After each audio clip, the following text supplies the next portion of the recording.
Arthritis മുതിർന്നവരിൽ മാത്രം കണ്ടുവരുന്ന രോഗമാണ് എന്നാണോ നിങ്ങൾ കരുതിയിരിക്കുന്നത്? Then you are wrong. 16 വയസ്സിൽ താഴെയുള്ള കുട്ടികളിലും ഇത്തരത്തിലുള്ള വാതരോഗങ്ങൾ കാണാറുണ്ട്.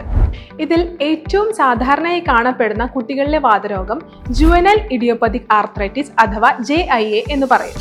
Oligo articular JIA, polyarticular JIA, systemic onset JIA എന്നിങ്ങനെ 7 ഉപവിഭാഗങ്ങളിലായി JIA കാണാറുണ്ട്. ഈ JIA എന്ന രോഗാവസ്ഥയുടെ പ്രധാന ലക്ഷണങ്ങളായി കാണപ്പെടുന്നത് ഇവയാണ്.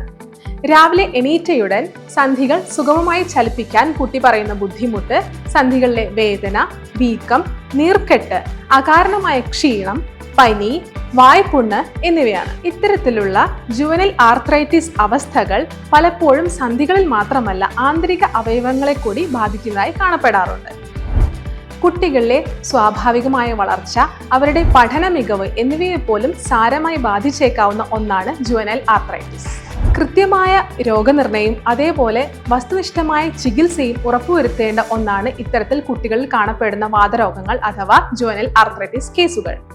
ആയുർവേദ വിധിപ്രകാരമുള്ള ഔഷധ സേവനം, അതോടൊപ്പം തന്നെ ബാഹ്യ ചികിത്സാ രീതികളായിട്ടുള്ള സർവാംഗ അഭ്യംഗം, നാഡീസ്വേദം, വിവിധങ്ങളായ കിഴികൾ ഉപയോഗിച്ചുകൊണ്ടുള്ള സ്വേദന പ്രക്രിയകൾ, വസ്തികൾ എന്നിവയെല്ലാം തന്നെ ഇത്തരത്തിൽ കുട്ടികളിൽ കാണപ്പെടുന്ന വാതരോഗങ്ങളിൽ വളരെ ഫലപ്രദമായി കാണാറുണ്ട്.